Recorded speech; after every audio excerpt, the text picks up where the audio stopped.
Good morning and welcome to the Financial Planning Simplified video series. I'm Ian Maddox with Hitchcock Maddox Financial Partners here in Trussville, Alabama, and glad to connect with you again.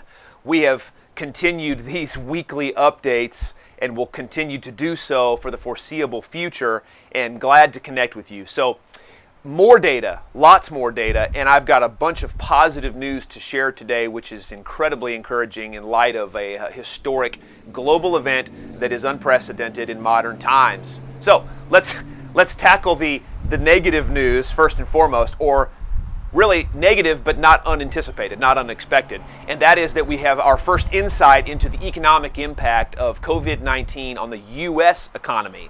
We saw China's numbers very recently, and now this morning we have information that shows us about a 4.8% decline in GDP growth. So to put that into perspective, go back to 2008, 2009, the Great Recession as they call it.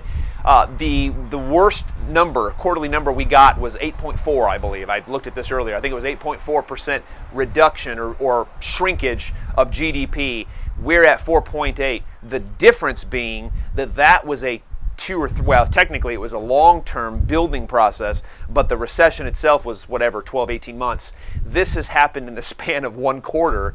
To see that reduction is pretty amazing in that speed. Same thing happened in China. Now, I will also say this, just be aware, be prepared that the full brunt of the economic impact probably has not been reflected yet, because the first part of the year, January, February, was before we went into this shelter in place, shut down, slow down, businesses closing up. And so that part of it has not been fully realized yet. So I would expect that Q2, quarter three will be more significant from an economic impact standpoint.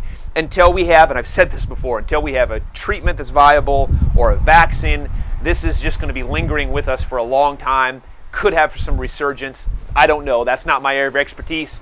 But on the positive side, just yesterday here in the state of Alabama, and most of the people watching this video, you probably live here. I know we have some viewers that are outside of this even region, but our state is beginning to reopen incrementally and cautiously, and it could not come any sooner, because we cannot sustain perpetual shutdown. It's not possible. The economic pain would be much greater than the disease itself, at least as best we can tell so far, and all we're dealing with is numbers. Lots of numbers, lots of conflicting information. We don't have clarity yet.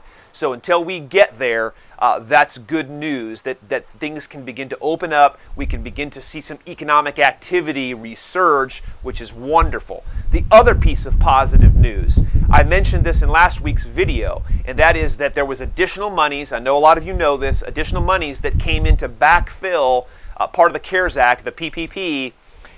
People had been cut off. Lots of SBA loan applications, things of that nature, that basically they ran out of money.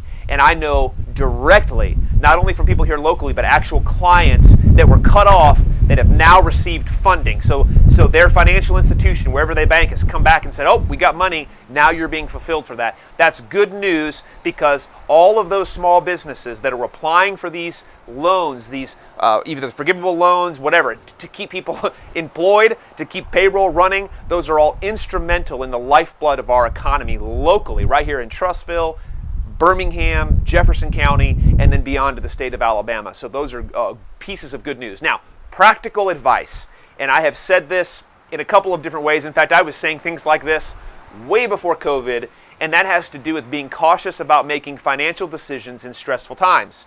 These are stressful times, unprecedented in many ways, and I have a connection to media outlets, whether it's on my phone, I have TV on most of the days in my office, but I am personally being inundated with marketing messages, and I know you are too. And so be very careful. Be very careful about making financial decisions. I can't talk about other products, do whatever you want there, but when it comes to financial decisions and financial products, be very cautious about making decisions. Marketing groups can be very savvy in crafting messages that tap into people's emotions. And I get it. Listen, in some ways, this video has a degree of marketing element to it. But here's one thing I will tell you. If you were drawn into a particular message, you're anxious about your retirement assets or whatever, and the person that is drawing you in does not operate, that person or that organization does not operate as a fiduciary, proceed with caution.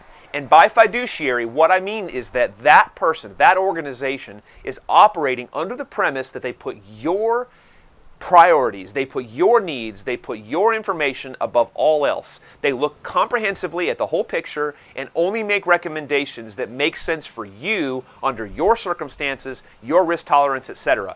There's a lot of messages I see out there, because I'm savvy about this, that are a bit veiled. I'm just being honest, so just be cautious. Again, Ian Maddox, till next time, HMFP.